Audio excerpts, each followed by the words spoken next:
Oi, gente, hoje eu vou falar sobre a Guerra da Coreia, que foi resultado direto da divisão da península em 1945, durante a Conferência de Potsdam, por Estados Unidos e União Soviética.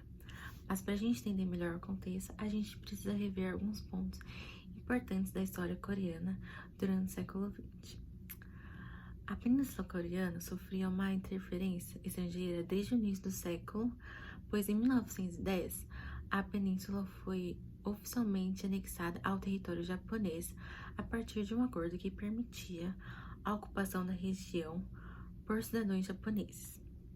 Com isso, deu-se início à formação das colônias de japoneses na Coreia, a partir da tomada das terras produtivas dos coreanos, além da exploração do trabalho dos coreanos por parte dos japoneses.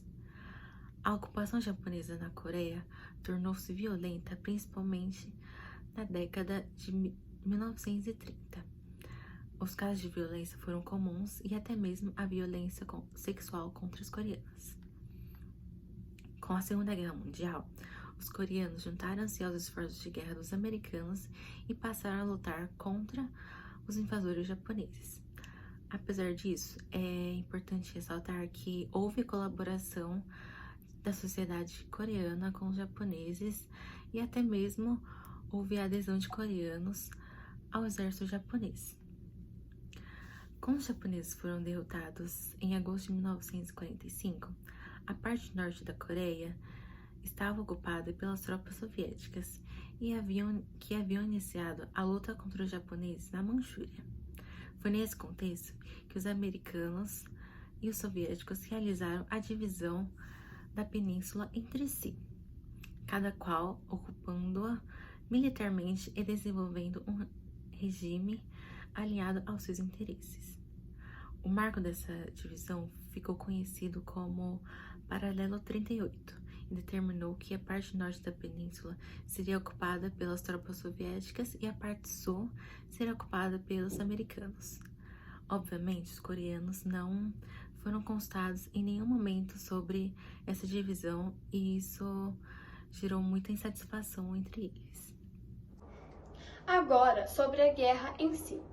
A Guerra da Coreia foi um conflito entre os diferentes governos da Coreia do Norte e da Coreia do Sul.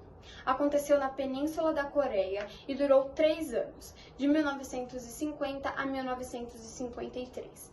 Ambos os governos queriam conduzir a União da Coreia sobre a sua própria liderança. Na Coreia do Norte, o governante Kim Il-sung se manteve com os soviéticos, que garantiram um apoio econômico e militar. Já na Coreia do Sul, o governante Syngman Rhee decidiu perseguir todo o movimento que estivesse ligado ao comunismo.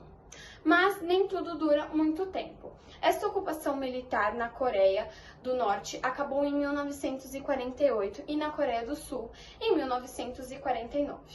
Esta briga entre as Coreias ficou bem maior quando as eleições de 1948 não deram certo. Sendo assim, a Coreia do Norte começou a planejar uma invasão à Coreia do Sul para fazer das duas Coreias uma só. Para isso, Kim Il-sung procurou a ajuda de um homem chamado Joseph Stalin, que não se sentiu convencido de primeira, pois achava que este conflito com a Coreia do Sul levaria a outro conflito com os Estados Unidos.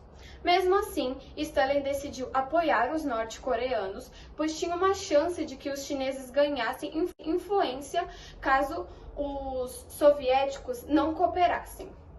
Os soviéticos também se convenceram e deram muitas armas e suprimentos aos norte-americanos. A invasão começou no dia 25 de junho de 1950, na hora que as tropas da Coreia do Norte ultrapassaram a fronteira que foi estabelecida no Paralelo 38. Logo em seguida, dia 27 de junho, foi divulgada a Resolução 83 do Conselho de Segurança da ONU, dizendo que a intervenção estrangeira no conflito foi aprovada. Este conflito ficou bem marcado na história e matou 2,5 milhões de pessoas. A Guerra das Coreias teve 3 fases. A primeira fase ocorreu entre junho e setembro de 1950, quando o predomínio das forças foi exercido pelos norte-coreanos e conseguiram encurralar as tropas sul-coreanas em um estreito espaço de terra conhecido como Perímetro de Pusan. A segunda fase foi entre setembro e outubro de 1950 e foi caracterizada pelo predomínio das forças sul-coreanas e das tropas americanas. Essa interferência das tropas americanas no conflito iniciou-se após a Batalha de Pusan, que garantiu a defesa desse perímetro. A partir do desembarque das tropas americanas em Incheon, os exércitos norte-coreanos foram obrigados a recuar. O recuo das tropas norte-coreanas levou as forças aliadas a ultrapassar a fronteira do paralelo 38 e encurralar as forças norte-coreanas no norte da península. A possibilidade de derrota dos norte-coreanos resultou em um envio de tropas pela China. A interferência chinesa nesse conflito ocorreu pelo temor do governo chinês de que uma vitória dos americanos levasse a uma invasão do território chinês. Por último, a terceira e maior fase da guerra iniciou-se quando os chineses entraram em conflito em outubro de 1950.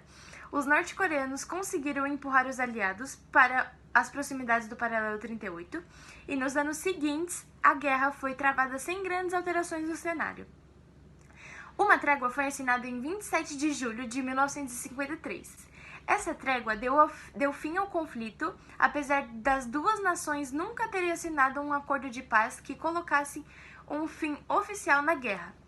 Passados mais de 60 anos desde a guerra, a relação entre as Coreias ainda é bastante tensa. De acordo com historiadores, quase 5 milhões de pessoas morreram na guerra, e mais de metade eram civis. A guerra teve consequências gigantes, tanto na Coreia do Norte quanto na Coreia do Sul, sendo que boa parte do conflito ocorreu ao redor da zona desmilitarizada, uma região de 5 km de largura e que divide as duas Coreias de leste a oeste e que foi estabelecida durante o armistício. Desde 1953, existem tensões entre ambos os governos. A Coreia do Sul conta com a presença de mais de 20 mil soldados estadunidenses na zona desmilitarizada e se transformou numa potência econômica e tecnológica regional. Já a Coreia do Norte tornou-se um dos países mais isolados do mundo. A manutenção da divisão em Norte e Sul continuou com o clima de tensão e atritos fronteiriços que permanece até hoje. A Coreia do Norte contou com a ajuda soviética e chinesa, mantendo-se ligada aos países do bloco socialista. O país foi governado por Kim Il-sung, que permaneceu no poder até sua morte, em 1994, quando foi sucedido pelo filho Kim Jong-il. Este nomearia seu filho Kim Jong-un para presidente, em dezembro de 2011, e é o atual mandatário do país. A Coreia do Sul, por sua vez, saiu da condição de país agrário para de tigre asiático. Recebeu investimento e tecnologia estrangeira, ascendendo à posição de uma das nações mais envolvidas do mundo.